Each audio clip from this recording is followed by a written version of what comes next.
Mick, it's great to see you. Thanks for coming down. Nice to be here. We could spend the full podcast just talking about your 5 years at Oriel, but I think it's very important when you put it in the context the early parts of your career, because that sort of shows the significance of what you did here at Dundalk. So, can we go back to 1971 when you were a young lad with Drogheda United? Yeah. FAI Cup final in 1971. I think you won the FAI Youth Cup as well with 71, and then obviously you were transferred to Huddersfield Town. That's right. Go back actually to Christian Brothers. I went to school. My family are from Drogheda, but my mum died when I was 9, and we moved out to Annigassan to live with my aunt. Okay. And she reared us. And so I went to school in Dundalk. Very good, okay. Went to the Christian Brothers, and of course in those days there was the ban, and you were half day at school on a Saturday. But I always wanted to play soccer, and I was playing with Glyde Rangers at Crowden Castle Bellingham, and Alan Fox arrived one day and asked me down for a trial with the B team. I'm going back, God, couldn't even remember the year. So I came down anyway, and I took time off school on the Saturday to play, and played in Oriel here in the B team, and I never heard anything else after that. That was the end of it. So then I started playing under 16 and under 17 in Drogheda. Used to ride a bike out from Annigassan, which is about 12 miles out to play, and 12 miles back. Yeah. And then, of course, there was the selection of the Drogheda League was entering into the Dublin League, and I was selected to play on that. That was run by Paddy Clark. A lot of people would remember Paddy from his Gaelic exploits, but Paddy was probably one of the first to have a team, at a decent level in Drogheda. Yeah. So then I was doing my leaving in 71, I think it was, and I was playing with the youths that year, and we got to the cup final, and I was playing with the senior team. I just got into the senior team that year, so we were off for a break, and we were coming back, and when I was going to be back at school, I would have either had 2 cup final medals or none, or 1 or whatever. And as it turned out, with Drogheda, with the senior team, we lost after a replay. We were beaten by Limerick. And in the Youth Cup, after 3 replays with Shelbourne, we eventually won. And actually Brian Kerr was playing with that Shelbourne team. So then I was playing in the first team, and come the end of the season, and we started pre-season. There had been a couple of interests from other teams. So I think there was Everton and Wolves, and Mick Megan was the manager at Drogheda at the time, so he had some allegiance to Huddersfield because he had played with them. Right, okay. And we played friendly against Halifax, and I scored a wonder goal, and it was a really good goal. And the Huddersfield manager, Ian Greaves, was at the match. So we met him after the game, and there was no such thing as agents or anything in those days. It was sign here and just take what you get, Yeah. And so that's how I basically went over to England. I was looking for £4,000 as well at the time. Yeah, That was a lot of money for a whippersnapper from Drogheda. It was a lot of money in those days, yeah. believe it or not. People would laugh at it now, but it was a lot of money for I was an amateur player, so I signed obviously before I went, and then they were able to get a few bob. But I went over there in August, and things happened really quick for me. I was in the first team panel in October. I played against Liverpool in the reserves, and I scored a goal. And when I came home, because I was really homesick, and I had been home for literally a couple of days, and went back, and I was told, you're over here with us with the first team. And probably the best time in my career over there was probably from November until probably March, the following November 71 till probably March 72. Okay. I got into the first team. I played against Crystal Palace, Everton, Wolves, Chelsea, Arsenal, Southampton, and I got an under-23 cap.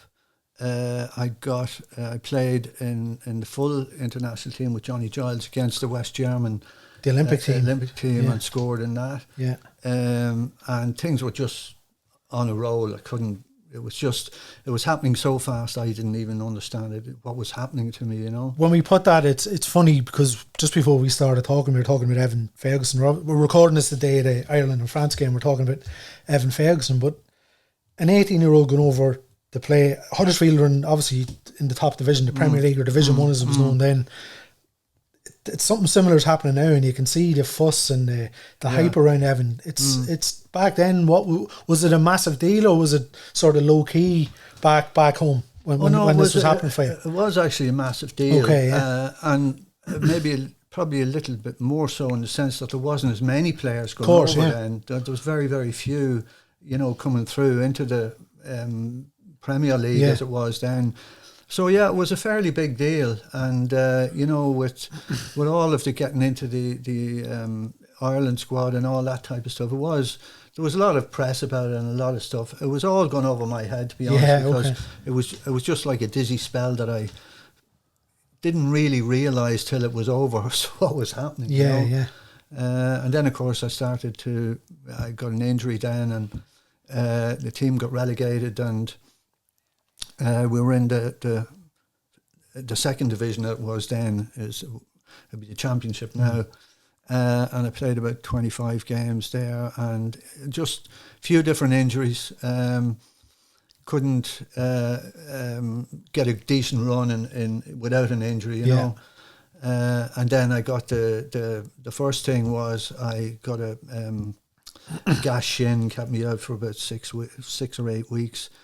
And then I twisted my knee I scored a goal against Chesterfield and twisted my knee, and that was the start of the cartilage problem, and didn't really heal very well. I was, out for about, I don't know how long, over a year. Eventually got back in and was doing okay. And then we were playing against Walsall,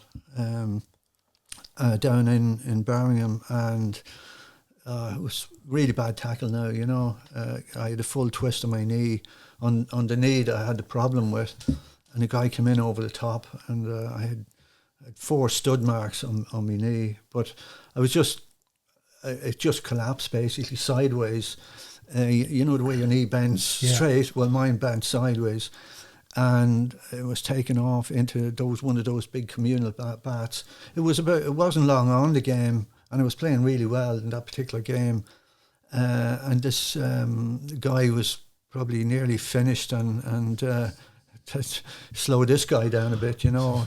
But I was brought in, put me into the big bath thing, and they went back out to the thing, and then the pain started in my knee, and I couldn't move. I was in this bath, big, the big communal bath, couldn't move, and I was shouting, help. Yeah. Oh, the pain was absolutely horrendous, and eventually they came in at half time anyway, and they gave me some ice, and gave me, I can't remember what they gave me, but it calmed down a little, and I kind of had an inkling at that stage this wasn't good. It wasn't a normal kind of an injury, you know.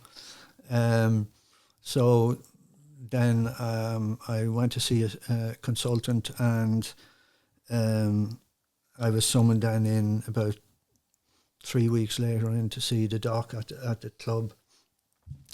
And as I was going in, Brian Hustler, who was the physio, he said to me, "Brace yourself, son." So I kind of knew wasn't good news coming, and basically he just told me that I wouldn't be capable to play contact sports anymore, and that was it basically. How long? Can you remember how long after that? Then was it as cold as that? That's it, son. You're finished. They were very time good. To go, or did they look after you? No, in fairness, now Huddersfield were a great little club, very homely club.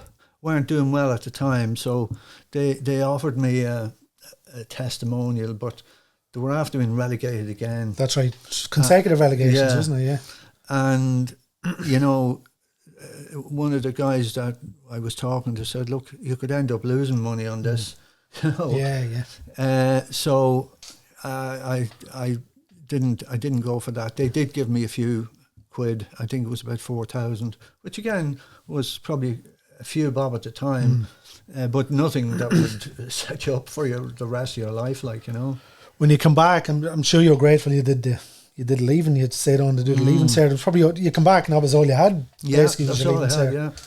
Yeah. I worked for a while as an insurance agent in Dundalk with Scottish Legal, and I was there. Did that for about 2 years, just collecting insurance and selling policies and stuff. Didn't really suit me, that kind of work. So I got then into Platten. They were building in Platten. I got in on a job building building the Platten plant.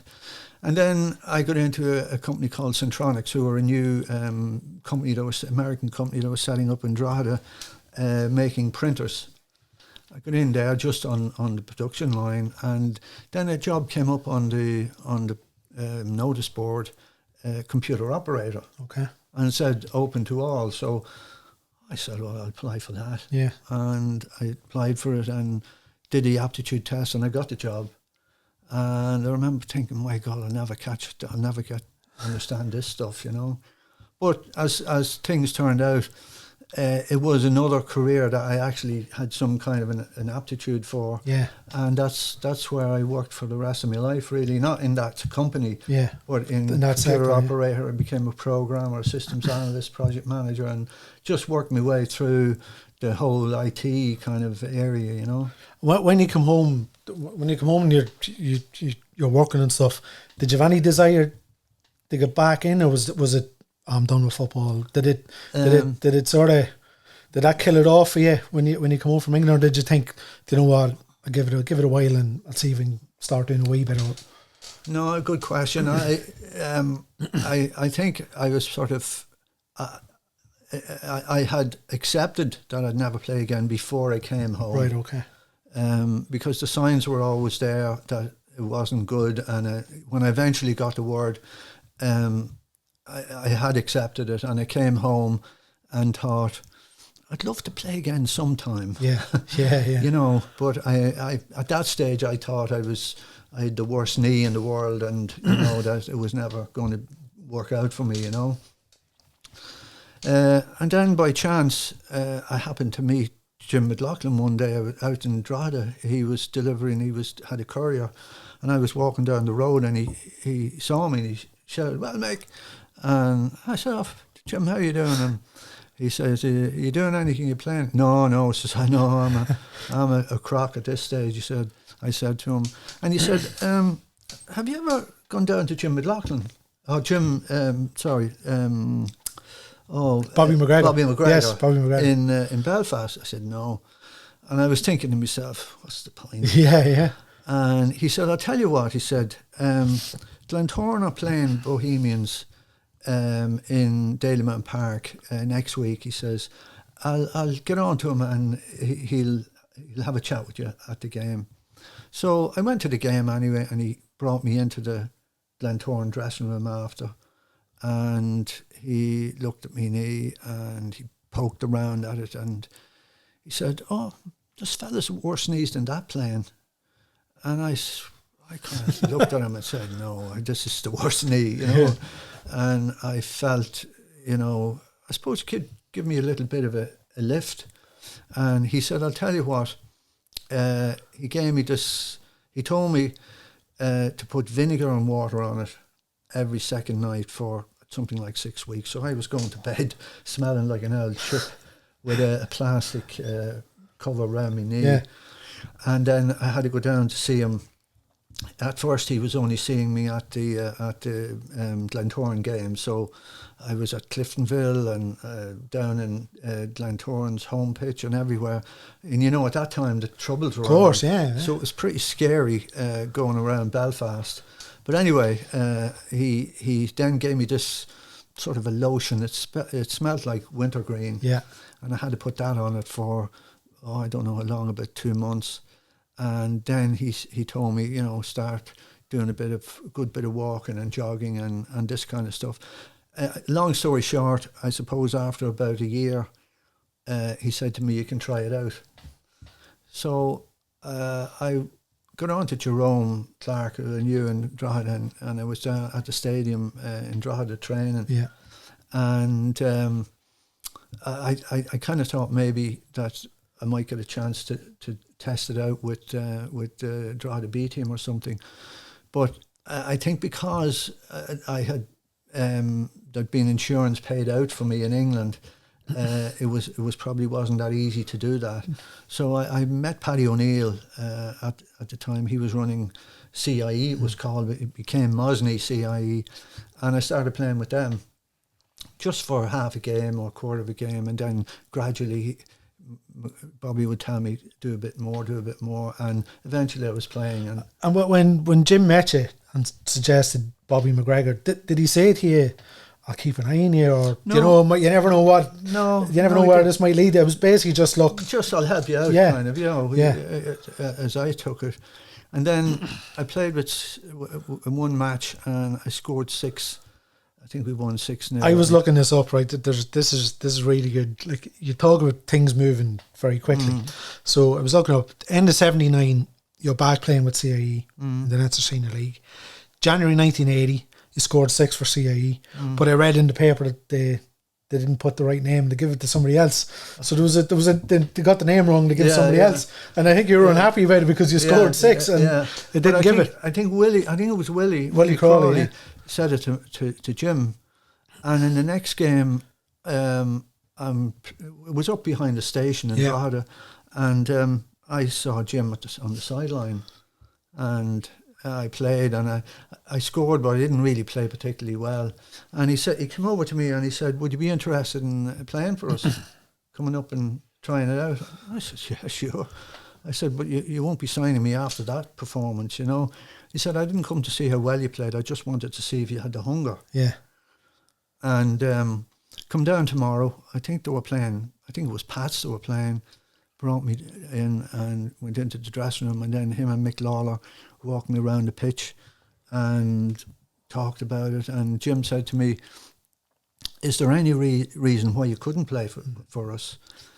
And I said, no. I said, because I had actually been on to the PFA in England and asked them if I played here, would the club have to pay back whatever insurance Huddersfield got for me? Yeah. And he said, no, you can play anywhere outside the FA. Right, okay. So I said no, and told him I had been on to the FA, and I'm sure he had done it himself. He was a wise character. And he says, right, he said, come down. I started training then and played again. I think it was Waterford, I think in the B team. I think I couple of goals, yeah. I think I played 3 reserve team games. I think I scored in each of them. And then he put me in on as a sub against Rovers in Milltown. And that particular year, Limerick were winning the league. And I think, I'm not sure if it was Rovers, I think it might have been Rovers, was second and third. But whoever was second would get into the UEFA Cup. That's right. So we needed a draw to get there. Mm-hmm. So Rovers were winning 1-0. There was about 15 minutes to go. He says, go on and give it your best, you know. So I ran onto the field, and I don't remember being on long. I could only been on 5 minutes probably, and we got a free kick outside the box, indirect free kick, and Pop Flanagan took it, and I went in on the near post and just headed it in. Like it was a fairly good goal now, in fairness, and that was it. We got into the UEFA Cup, and of course the papers were all full of super sub because David Fairclough was playing with Liverpool at the time, and you know, there was a lot of interest in it then, and stayed in the team pretty much after that, you know, for really until the end. As you said, Limerick went on to win the league by a point, but that was the side that obviously took Celtic all the way. You know, the before Christmas that year, and won the double sort of 12 months. But you come in and you just fit it in seamlessly. It wasn't. Did you come in and were you overawed, or was it just you were so hungry to get back into it? I was hungry. In fact, in all the time I played, when I went out across that white line, I never felt I had an injury. Yeah. You know, I wasn't trying to save it. I didn't pull out of tackles. If anything, I was probably a bit the other way. Right, okay. A bit too aggressive maybe at times. But no, I never felt overawed in physically or anything. I suppose I was doubtful whether am I going to be able to, do what I did before and that kind of thing. But no, I didn't feel, I felt, fully committed and was running as much as anybody else on the team. Yeah. You say that sparked you off. 1980-81 obviously ended with the cup, but we won. You look back at the season, it's amazing. You look back at that spell in the late 70s, early 80s. Won the League Cup and the President's Cup before the turn of the year. Then obviously Europe, FC Porto and the UEFA Cup. What can you remember what that was like? Because I'm sure coming back and playing League of Ireland football must have been fantastic because of what you went through, but actually going and playing in Europe then, and we went over there, Richie Blackmore saved the penalty to beat us 1-0, and then we draw 0-0 here at Oriel. Like, when you think results would just be, you couldn't even fathom it now. But can you remember what it was like playing in Europe and going over to places like Porto? And I remember when we went to Porto, the expectation was that they were going to beat us 6-0 at least, because people were telling us what was in the papers, and there was a big crowd there that night, and they got the biggest drop, and that penalty was late in the game as far as I remember. So they beat us 1-0, and then we came back here, and we actually gave it as good as we got. We could have actually probably maybe nicked it on them, but it was a tremendous performance against a very, very good side. I mean, they were one of the top sides in Europe at the time. So yeah, that was great. Like, I mean, for me, the second time round, having been through it and not really I say I didn't enjoy it, but it was all happening so fast around me when I was younger. Yeah, I didn't actually get time to just sit down and say, "This is great." Yeah, you were just worried about the next game or nervous about this, that, or the other. When I started playing with Dundalk and a very good team they were, it was just like great. Yeah. I just loved every minute of it. Yeah, looking at the appearances as well, like you didn't miss too many games. You ended that season with 20 goals in all competitions. So you didn't miss too many games. So whatever Bobby was doing paid off. Yeah, absolutely. And the thing about Bobby, the night that I scored against Spurs in that game, I was gonna say that. That's he obviously come on. I think he was coming on the tree. Somebody died of a heart attack. That's right. What was that? What was good? I think it might have, was it the night? It might have the night at Oriel here, or it might have been the game away Hart Lane. But either way, it was the night here. It was the night here. Yeah, because I was over the moon about scoring. You can imagine the performance that we had, and actually we hit the post that night. We could have beat them that night. Big Hilda. There's a great picture of Big Hilda, an open goal. And if he had to just have another half a yard of pace, he would have got to that. But anyway, we gave as good as we got, and we deserved a draw that night. And the crowd that night was unbelievable. I mean, they were sitting on the sideline and everywhere. I mean, you'd never get away with that now. Oh no chance. With health and safety and everything. Place we shut down. Fantastic night, absolutely fantastic. But I came up to the players' lounge after the game, walking on air, and everyone shaking my hand and saying well done. And one of the reporters, I can't remember who it was, came over to you and said, a bit of bad news for you. Your buddy, he said, dropped dead out in Sofia in Bulgaria. Okay, They were playing Sofia, and a player went down on the pitch, and he ran on to attend to the player and just keeled over on the pitch, and there was an ambulance brought on, but I think he was dead more or less straight away. So you're going from here to that was an And I remember I went down to his funeral, and the vicar, he had a back page in the Mirror. He gave a little homily about him, and it was me scoring against Spurs and him, dying on the pitch on the same page. Yeah. And he just was saying how ironic it was that, that those two things happened on the same night, Yeah, it's really, really sad. Did you keep going to him when you signed for Dundalk, or were you at a stage where, I'm good to go? No, I did keep going to him. In fact, I had a couple of knocks, and I went up to him, one of them, because I was always afraid that the knee might give way, because, the ligaments were pretty much shot in it, and I had just built up my muscle in my thigh muscles and my quads that strong. Yeah, I used to do weights every single night at home. You're ahead of your time, Mick. Oh yeah. Huh? Yeah, I was really working hard. So that's what he told me. You need to build up your quads and your hamstrings to take the pressure that's going to be on the knee, because the ligaments are too weak to do it on their own. So I was always kind of afraid that it might go again. I was looking at it. Were you doubtful for the cup final in '81? Was it a couple of you missed? I think you came back for the semi-final, but I think you missed a couple of games. Just before that. Yeah, I think. Yeah, I think we played Drogheda. There was a couple of replays. Hammond Lane is the famous one, the non-league side in the first one. But they Milltown again. It's ironic. Your first Dundalk goal. I remember sending you a picture. A great goal of the ball. You scored the winner against Finn Hobbs in the semi-final. Sligo in the final.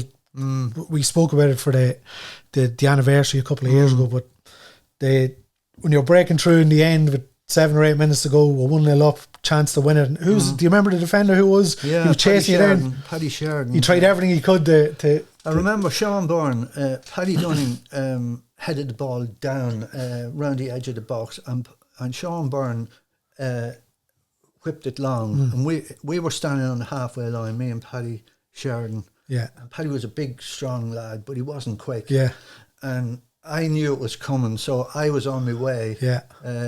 No, I wasn't offside. I was on my way, and I knew he was behind me, and it actually fell to me. He slid and he tried to take me down. Now he probably would have been sent off, but he would have that stage saved the goal.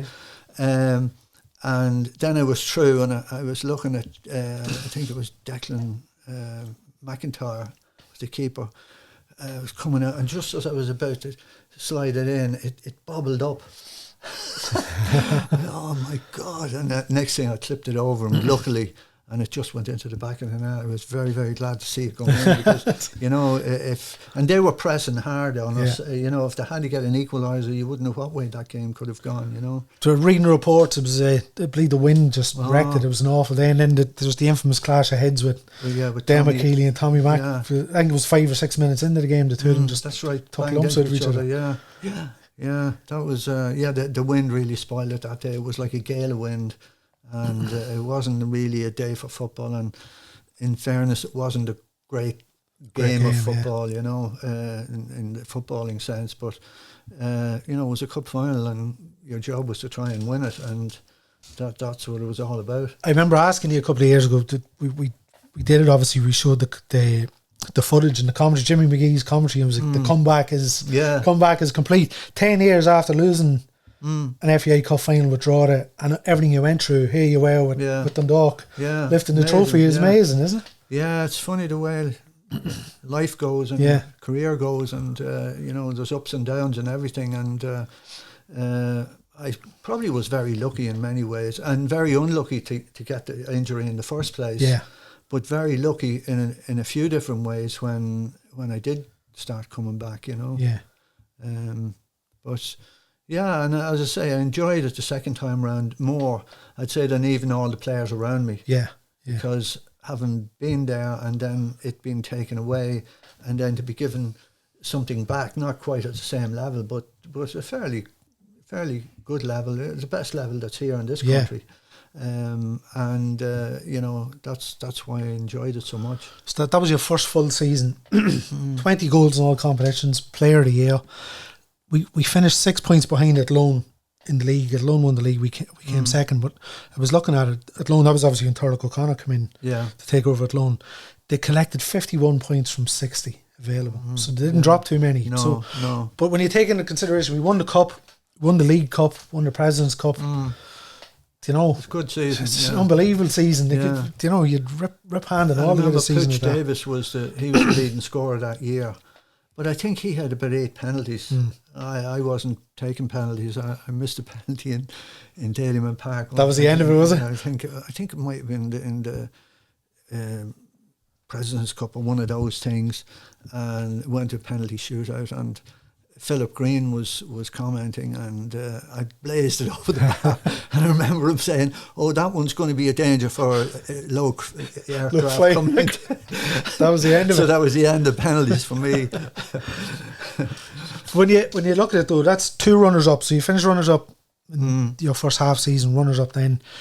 Going into 81-82, I don't think it's any understatement to say it's one of the best seasons obviously in the club's history. The Tottenham game was obviously in that season, but first of all, it's ironic again, Fran from Iceland, that we're actually in Iceland. I was texting you 5 or 6 weeks ago. Right. We were actually back in, it was Fram's current ground, but it wasn't unfortunately the stadium that you played it in 81, but I suppose it shows how hard it is to get a result against a team from Iceland. We lost the first leg over there. We come back and won 4-0 at Oriel, which to this day is still one of our. We beat Newtown from Wales a couple of years ago, but 4-0 is still our record European win, which shows you it's not easily done. But that obviously set up the second round against Tottenham. What was it like when that draw was made? Because we don't get it now, unfortunately. I know a couple of years ago we had Arsenal in the Europa League group stages, but unless you get to a group stage, you're not going to get a team like that. But at that stage, I was looking at some of the Tottenham players, Ray Clements, Chris Hughton, Ozzy Ardiles, Tony Galvins, Steve Perryman, Mickey Hazard, Glenn Hoddle, Gar Crooks.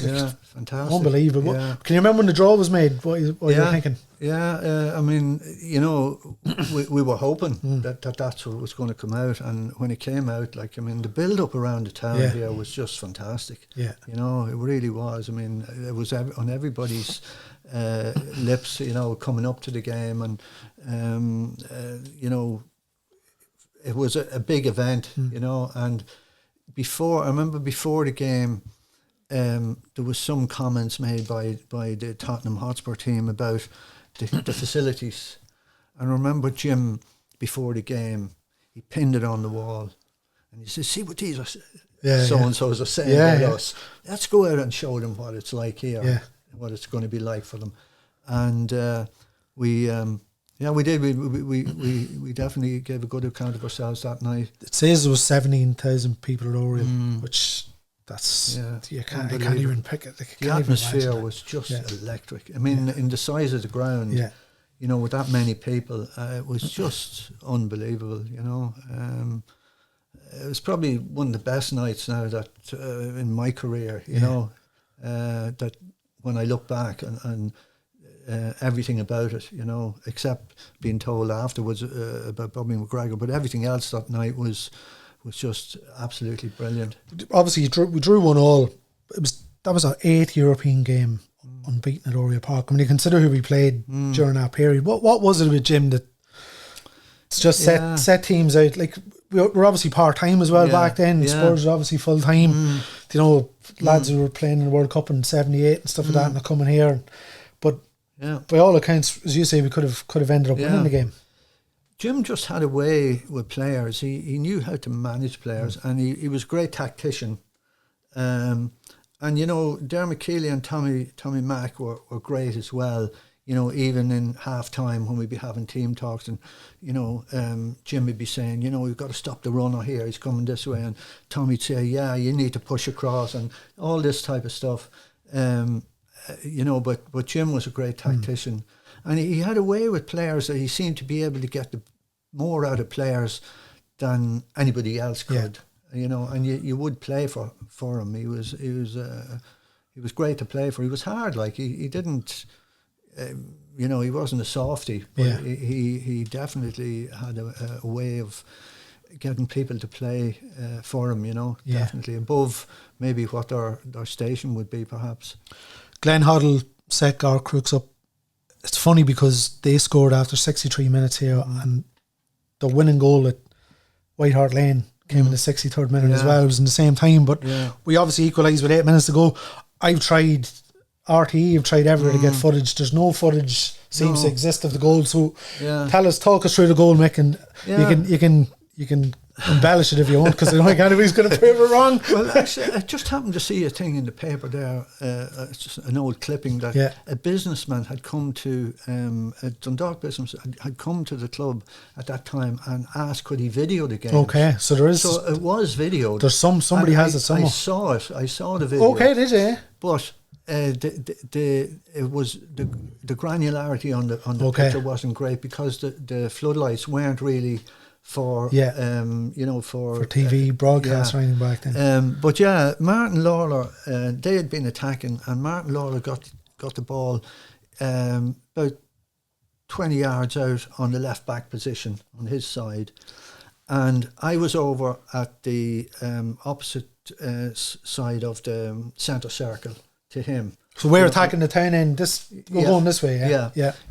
And I ran towards the sideline. Yeah. At a sort of 90-degree angle to where Martin was, and he clipped it up into the space that I wheeled to run into, and Graham Roberts was shadowing me, and I kind of just clipped the ball by him and got round him. I think I had a bit more pace than he had. Yeah.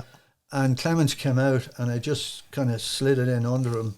And, oh God, I was glad to see it going. I was never great at those one-on-one positions, when you're clean through. It's always going through your head if I miss it, But, no, that one, when I saw it going in, it was fantastic. Were you thinking, just running through, Ray Clemens to have the beat here? Like, it's not just your average goalkeeper. Like, Ray exactly, Clemens. Yeah. But, in those situations, you just have to hit it and hope for the best. Mostly, you try and aim it as best you can. But I was reading the match report, Jimmy Megan, the Irish Press, and there was a line in it. It said Dundalk's formula was one of attack, and they didn't abandon it at any time. So it wasn't a case of let's two banks of four. No, do you know what I mean? Let's hold out and see. It was like let's go for them. Like, oh yeah, unbelievable. It's unbelievable. And when Jim was given the team talk before the game, it wasn't, we're going to sit back. It was very much, we're going to be tight, get tight on them and don't give them an inch up front or in the middle of the field. But if we get a chance to go at them, go at them. And that's what we did, and it was mostly when they had possession that we dispossessed them, and then we broke very quickly, And the two centre-backs at the back, like, they were fairly slow. Big lads, but they were fairly slow. So we had a little bit more pace than them up the front, The second leg of White Hart Lane, I think it was similar to Porto the year before. Yeah, it was reading all the previews, they were expected to hammer us. Batter us. And again, it was only the one goal that separated us in the end. That was probably a different game in the sense that they were more attacking us a lot more. And, we'd some great heroic defending, and Richie made a few brilliant saves. And it was just unfortunate. I think the ball hit Paddy Dunning on the tie and it dropped. That's right. And he just was on it like a flash, and it was in the back of the net, So that it was always going to be difficult to come back once you went one down there. You know. 33,445 people. What can you remember what that was like for you? Because, as I say, 10 years before that, you're as a young lad playing in Division 1, and as you say, you probably didn't appreciate it, didn't take it all in. Here you are now back in a top flight English ground playing against Spurs. Do you remember what was going through your head, or what you were thinking? Like, was it wow? Did you appreciate it and take it in more? I probably did. I probably did. And I think our focus was actually that we have a chance here. We could upset the odds here. And I remember going through at one stage, and I got clipped from behind, and I thought it was it didn't get a free kick or anything, but we could have actually nicked it with a little bit of luck. Yeah. So that was in your head, and you were going out thinking, well, we've got to give our best. We've got to do the best we can. I'm thinking to myself, if I get a half a chance, it could be the difference between us getting through and not. But I was probably nervous before that one, and a big crowd there. But once you're out on the pitch, that just all disappears. You don't really, you hear the hum of the crowd, but you don't hear individual voices or anything, Yeah. It would have been, that story alone, the Spurs game would have been a brilliant season in its own right. But back to the sort of bread and butter, 2 hat-tricks in consecutive games.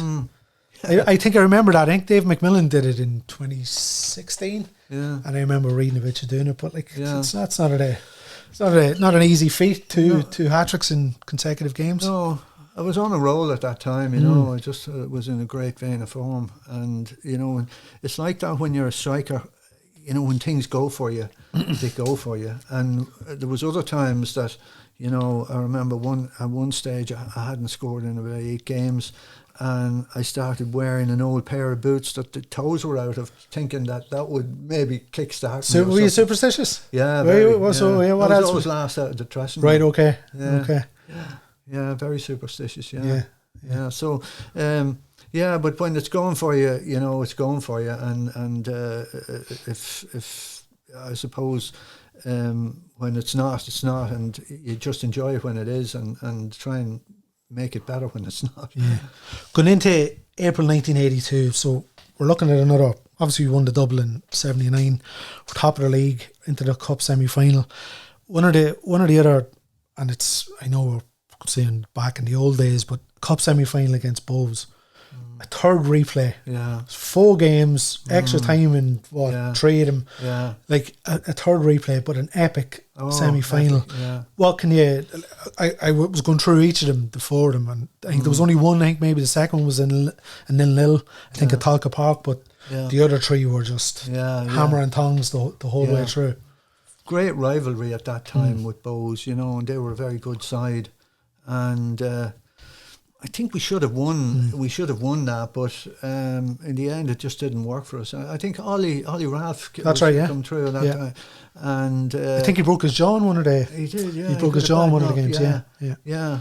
And it was tough. They had a few tough players, and as we had, I think the game was a lot tougher then than it is now. There's so many cameras and so many.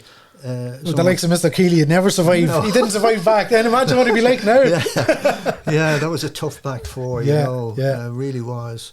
And we didn't give up much very easily. And you kind of had it in the back of your mind going out that we're not going to concede anything. So if we get a goal, we're going to win. Yeah. So, but that game was unbelievable. And the crowds, the crowd on both sides had made it more...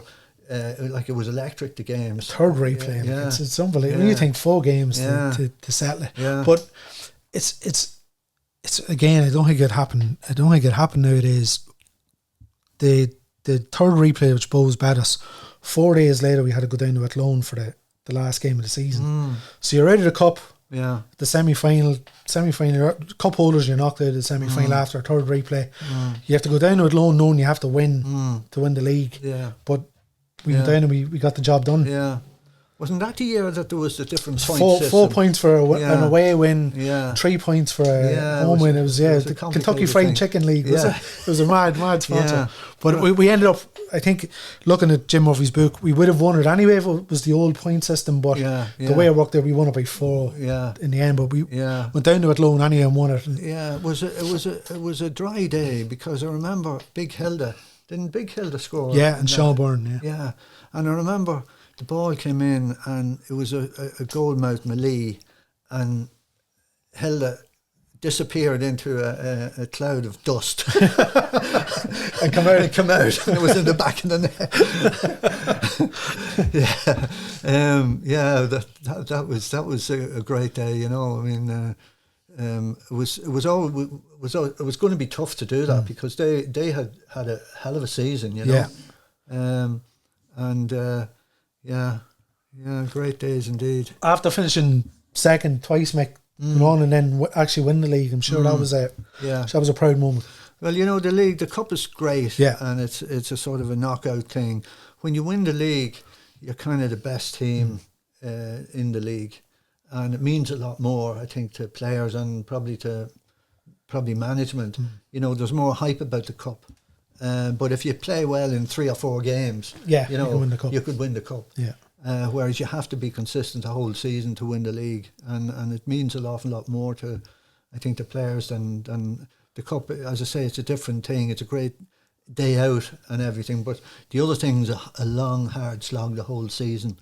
And if you win it, then it does mean that little bit more to you. Jim, in Jim's book, there's a line in it that says it was arguably Jim McLaughlin's greatest side of them all, and you go through it. Richie obviously in goals. Eamon Gregg come into them left to go to Glentoran that season. Right, yeah. But Tommy Mack, I think, moved in the centre half, and sure, he was. Tommy could play anywhere. Yeah. But you look at it, Tommy Mack, Paddy Dunning, Martin Lawler, Barry Keogh was obviously coming through at that stage as well.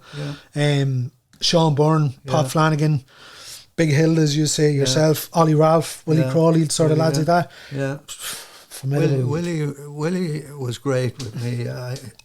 I played a lot. I got a lot of scores playing with Willie. He was a great worker. Did an awful lot of work that wasn't seen, by people that possibly didn't know the game. But he did an awful lot of off the ball work and a lot of harrying and hassling and stuff like that. And I got an awful lot of goals from the work that Willie had done. Yeah. You finished the season with 20 in all competitions again. That's 2 consecutive years. I think that's, if you're a striker starting the season, if you can get to 20, it's been a good year, hasn't it? Yeah. I suppose you don't think about that when you start the season. You're just thinking, play the next game and the next game. My strike rate was fairly good in those couple of seasons. And some things go for you, some things don't. But I don't think you ever set out and saying, I didn't. Yeah. I'm going to get 20 this year, or I'm going to get 18 or whatever. My attitude was go out and do the best you can, and there's no more you can do. I often say that to my kids and my grandkids as well. Do the best you can, and there's no more you can do. You come off the pitch knowing you've given it all. Yeah. I'm sure you never set out thinking, I'll win a couple of Irish caps at the end of the season as well. No, I didn't know. That must have been amazing. Yeah. Well, in 71, I got the under-23 cap. Well, I had an amateur cap when I played with Drogheda. Then I had the under-23 cap, and then the German game as well. And then, of course, in 82, I think it was strange because I was working in this place in Drogheda, and there was a crowd of Americans coming over, and they wouldn't allow me time off because Jim was bringing the League of Ireland team to New Zealand, and I couldn't go because of work commitments. And I remember they were only going or just gone. I got a phone call at work one day, and it was own hand. Yeah. Will you come on this trip to South America because of the whole Falklands thing? Yeah. And the English club players couldn't go or wouldn't go or whatever.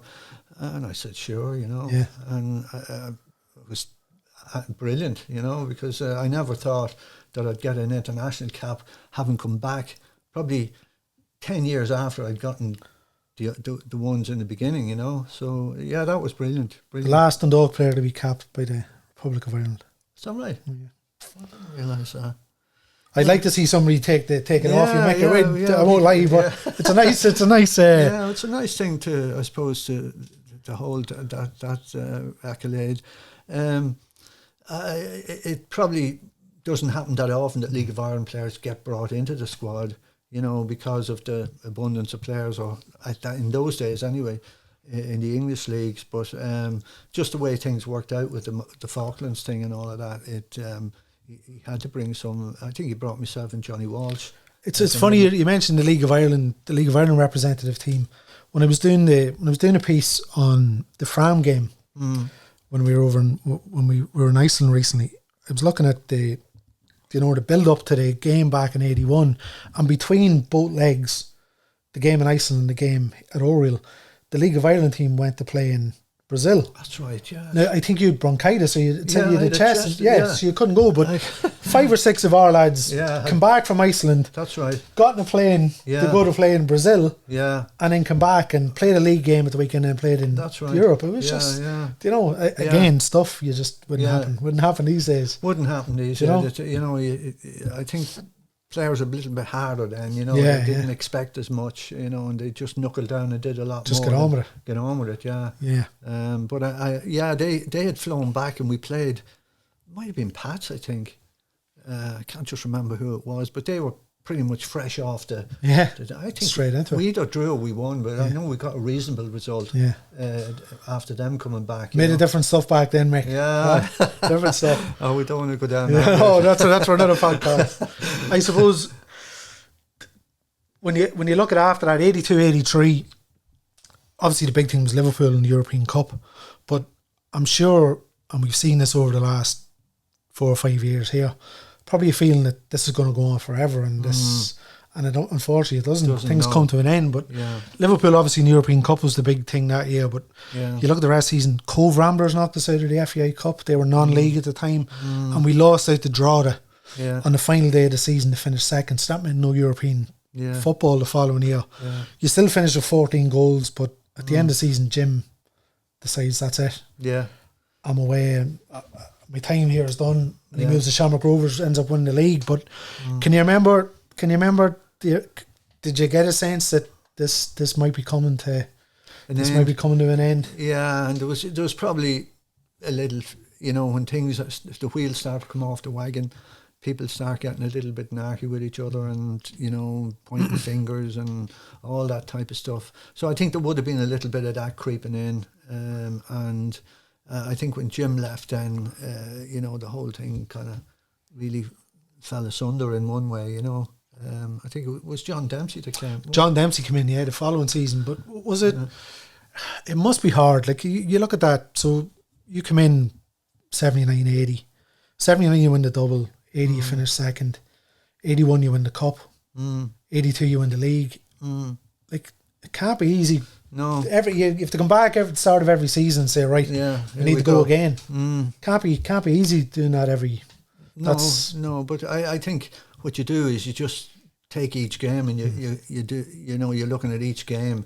Your goal is to win the league, but while you're playing in it, your goal is to win the next game and the next game and the next game. And when you get a few knockbacks, that's when the confidence starts to go, and you lose a game that you think you should have won, and maybe things go against you and confidence starts to go, and then people start to point fingers and the defence, or the forwards are not doing, the defence are not doing this or whatever. And once that creeps in, it needs somebody to grasp it by the neck and get rid of it. And if that doesn't happen, it tends to fester a bit, And I suppose with a lot of the lads from that squad sort of moving on, new faces coming in. Yeah, it's not automatically going to happen. No, and I remember John Dempsey when he came. Did you play against John Dempsey? I did, yeah. This is like I remember saying to him when he came, I said the last time I saw you, I said you gave me a thump in the jaw. And when I was playing against Chelsea, it was at Stamford Bridge. Yeah, and the ball was kicked out and was gone up the other end. And we were running out, and I was only a young fella after getting into the side, and obviously he knew this, so I was running out beside him, and the next thing I see this flash. Didn't know what happened. He'd give me a thump in the side of the jaw, so that got my gander up big time. And his goal was to frighten me so that I'd roll up into a ball and not play anymore. Had the opposite effect. Like the next ball that came, I went in that hard on him, and he just backed off. Never said anything. Never said any more to me during the game, and just he played hard and all. Yeah. But I mean, it was definitely one of those where there's a young lad here, see what he's made of. Because I heard managers that I played for myself saying, "This is a young lad coming in. hit him early on, Intimidate see him, what he's yeah. made of. Yeah. You know? The program for that Huddersfield Chelsea game was Peter Bonetti and goals for Chelsea. John Dempsey, Chopper Harris. Oh yeah, huh? You've Chopper Harris on your CV. Yeah. Huh? Well, if he didn't do your knee, stay away from him. Yeah, exactly. But like, unbelievable. You played with Frank Worthington as well. Yeah. I'm sure younger lads would be listening to this thinking, "Who's Frank Worthington?" Yeah. But what a character, and what a player he was back in the day. Yeah. John, I think John Dempsey came in, and by the following February, March, he might have been gone, and that was the end of it. That was 31 appearances you made that season, but we finished 7th. Yeah, and you moved on. Can you remember? Went up to draw. Remember thinking how do you look back? How did you look back in your 5 seasons? Yeah, those seasons probably didn't enjoy.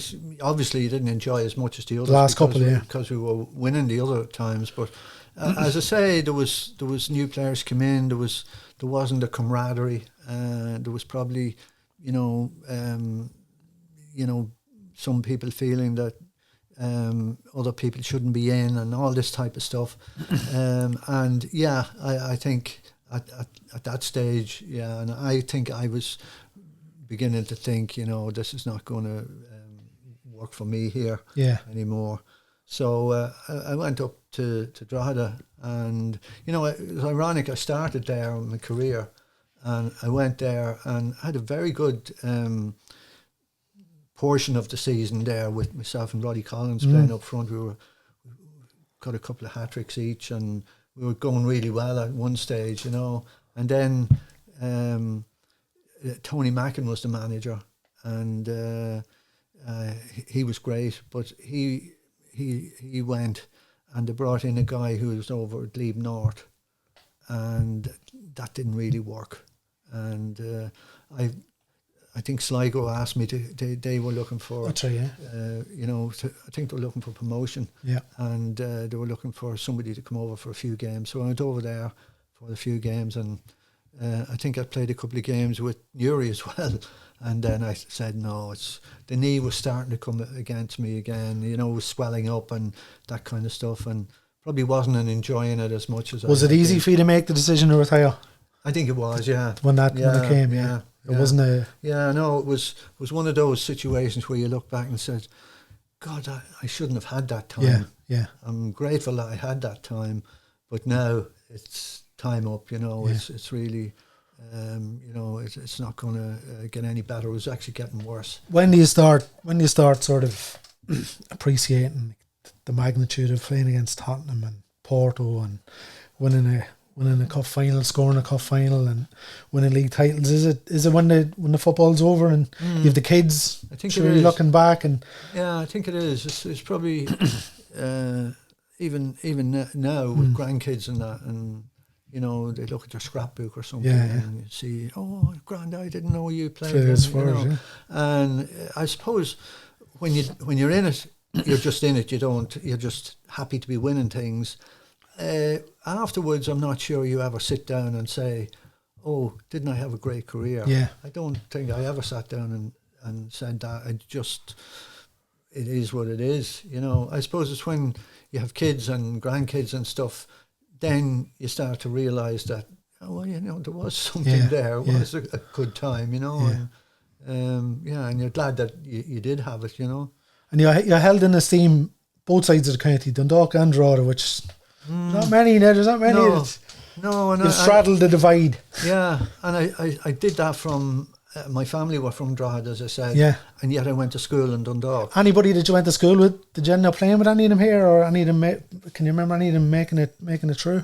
From the Christian Brothers. Not in the league. No. Okay. That was more Gaelic. We had a very good Gaelic team in those days. We played in the Ulster colleges, believe it or not. That was before the real troubles. Its troubles started really in '69. Yeah. This would have been probably a couple of years before that. Yeah. And I think we got to the final of the Ulster colleges. Right, We were beaten by McCartan's Monaghan, I think it was. I think it was. I know we went down to Casement Park to play Malachy's in Belfast with a good team. Yeah. I think we beat them. Right, okay. Yeah, and it's some good friends here in town, you know, in Dundalk. I've good friends in Drogheda. I never had any animosity to either team. I always enjoyed. Drogheda's a great little family club. Yeah. You know, really homely family club. Always had a welcome for players or ex-players. And I know there's rivalry and there's people kind of maybe hate Drogheda or Dundalk. I wouldn't be in that school at all. I'd be very much happy in both camps, you know. Yeah. Final question, I'm going to ask this to everybody who comes on. Who's the best Dundalk player you've played with? Ooh, I'd have to say Tommy Mack. Yeah. I'd have to say Tommy Mack. Just all round, he was just such a versatile player, such an intelligent player, and a great fella in the team, in the dressing room. You know, he was, you know, the crack was nice with him, you know, and he'd always had a smart crack for everybody, and a real gentleman. So I think overall, definitely Tommy Mack, yeah. It's funny because we were talking about Evan Ferguson earlier on, and I read an article about the Irish team that played France in 1973, and it showed the team photo. There's Tommy Mack in the back row, like you know, he just. Oh, he didn't achieve what he should have achieved. I think, you know, he almost went to United. That famous story. I think if he had to go to United, he would have been a top star. Yeah, I really do. He had everything. Yeah, he had everything. Probably didn't have a huge amount of pace, but everything else he had, you know. And I think he definitely would have been more than capable. I mean, any of the internationals he played in, he was one of the better players that we had, you know. Yeah, I'm sure his name will be one of those that pops up on many ex-players. Players. This Mick, thank you very much. I really enjoyed that. Really appreciate you coming in. Great to be here. Great to hear about the good old days and some unbelievable memories. Hopefully we get you back then for a game soon. We get Tottenham maybe next year and bring you out for the anniversary. Maybe, nice. Nice. Listen, I really enjoyed it. Thanks a million. I hope you're keeping well. All right. Thanks, Gavin. Thank you.